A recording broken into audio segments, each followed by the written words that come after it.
né? Se fosse uma analogia perfeita, que seria univocidade não analogia, mesmo assim a gente consegue trazer contra-exemplos claros ao que você está dizendo. Da onde você tirou essa afirmação de que o pai necessariamente deseja se relacionar com seu filho? Sendo que o amor do pai, ele está acima do seu desejo pessoal de se relacionar com o filho. Eu tenho um exemplo muito básico aqui, bobo, né, que eu pensei, refletido sobre esse tema há um tempo, que é o filho do Marcola, do PCC, né? E basicamente o Marcola, ele tem uma gravação dele falando com o filho dele, que o filho dele tem andado com pessoas erradas, né? Marcola, líder do PCC e tal, o filho dele tem andado com pessoas erradas, tendo más influências, ele não quer isso pro filho dele. Você consegue conceber uma situação possível em que o Marcola, ou um outro líder de facção, ele ame muito o filho dele, mas ele entenda que, bom, eu não sou uma boa influência pro meu filho, logo, é melhor que ele não se relacione comigo. Melhor que ele não se relacione comigo vai ser melhor pra ele. E como eu amo ele, eu prefiro o bem dele do que a presença física dele perto de mim. Então, seja, eu refutei o que você está dizendo. Primeiro, esclarecer no sentido de analogia, que não é univocidade, que não envolve uma semelhança perfeita. Mas ainda que fosse uma semelhança perfeita, fosse uma univocidade, o argumento estaria refutado, porque eu acabei de mostrar pelo menos uma situação possível em que numa relação de paternalidade, um pai pode querer não se relacionar com seu filho, pelo bem dele. Então, isso aqui é justamente uma coisa que o Schellenberg responde e que ilustra que o Victorelius não assistiu os vídeos. Porque no terceiro vídeo, o Schellenberg articula um princípio que é chamado de princípio da abertura. Ele também discorre sobre isso no livro, tá? Sobre o princípio da abertura. Que diz o seguinte, ó. Se A ama B, então, na medida em que A for capaz de acomodar todas as consequências do relacionamento com B, então A se relacionará com B. Essa questão da acomodação das consequências é relevante. Porque na medida que Deus está está melhor posicionado para acomodar todas as consequências possíveis desse relacionamento que ele pode vir a ter com alguma pessoa, então não há impedimentos, né, em virtude dele ser onipotente, dele se relacionar com essa pessoa de maneira apropriada. Já nesse caso aí, esse rapaz, apesar dele, no Marcola, no exemplo do Marcola, apesar do Marcola amar muito o filho, ou de algum exemplo hipotético de um bandido amar muito o filho, e não querer se relacionar com esse filho justamente porque ele não quer influenciar o filho, no caso, se engajar com uma série de comportamentos ou qualquer coisa assim, se envolver com uma série de pessoas ali problemáticas, significa que ele está com medo de que ele não vai conseguir acomodar todas as consequências desse relacionamento que ele pode vir a ter com o filho. Mas Deus não está não tem essas limitações. Deus está melhor posicionado para acomodar todas as consequências do relacionamento.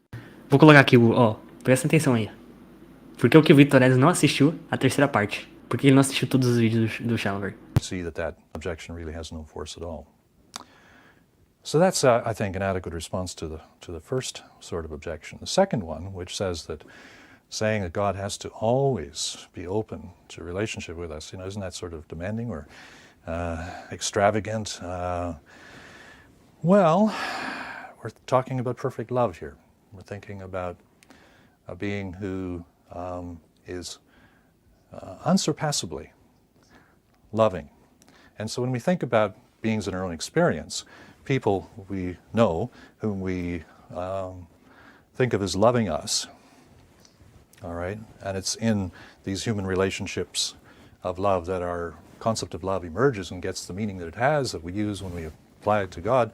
When we think in these ordinary contexts, I mean, can you imagine somebody of whom you would say that she really loves you?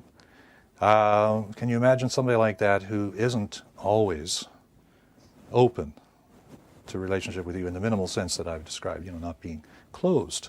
Can you imagine somebody who loves you but is closed to relationship with you? That should strike us as pretty odd, it seems to me. Now, it might be that at some earlier time, we were willing to let people get away with different sorts of behavior than today. After some cultural evolution, we're inclined to do. I mean, we've come to see that love has these relational implications. Okay, it used to be perhaps that you could be at some distance from someone and still be thought of as loving because you have benevolent inclinations towards them. I think there are all kinds of things that come into play here. For example, the way in which in the history of God talk there's been a tendency to think of God in masculine terms, think of God as Father, and so on. And in the not too distant past, we were inclined to allow males and fathers to be somewhat distant, all right? But if we think about what we have reason to believe about the nature of love, right now, trying to avoid the influence of those sorts of factors, won't we say that somebody who loves you is going to be open to relationship with you so long as it's possible to absorb the consequences of that sort of openness, and bringing those consequences into harmony with the flourishing of various parties to this relationship and the relationship itself. there's a kind of principle there. I call it the openness principle, and I've just enunciated it. Let me say it again.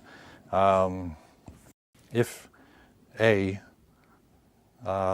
loves B, okay, then A will be open to this kind of relationship with B insofar as A is able to accommodate the consequences of such openness, bringing them into conformity with the flourishing of both A and B and of any relationship that might come to exist between them. Now, you say to me, aha, you've put a qualifier on openness, and indeed I have. And there are some odd situations in human life where perhaps it's not the case that A is able to accommodate all the consequences of openness. If somebody, for example, gives up her child for adoption because she thinks she's not a fit parent, or he thinks he's not a fit parent. Olha aí, olha aí, olha aí. Could be that you'd want to say, well, she still loves, or he still loves this person even though no longer, but it's again because they're unable to accommodate the consequences of openness. And when you think about God, that's not going to be a consideration. God is in so much better a position to accommodate all the consequences. So when we apply that openness principle, thinking about God, we're not going to have the kind of result we have with human beings. All right, so I've been talking about how we might respond to the objection that we shouldn't think that God, if loving, is going to be always open to relationship with us. And I've so far got at least to the point where you might be inclined to say, well, other things being equal, so long as God can absorb the consequences, God will be. So that would be enough to take care of the second objection, but it sets us up for the third one, right? Which says, oh, but there could be special reasons. Special reasons leading even God to be temporarily non-open to relationship, temporarily to allow non-belief, perhaps because of some great good that couldn't otherwise be achieved. Okay? And so now we come back into the vicinity of those moral arguments we were talking about a little bit earlier. So how can we respond to this? How can we... Então, basicamente já coloquei a resposta, né?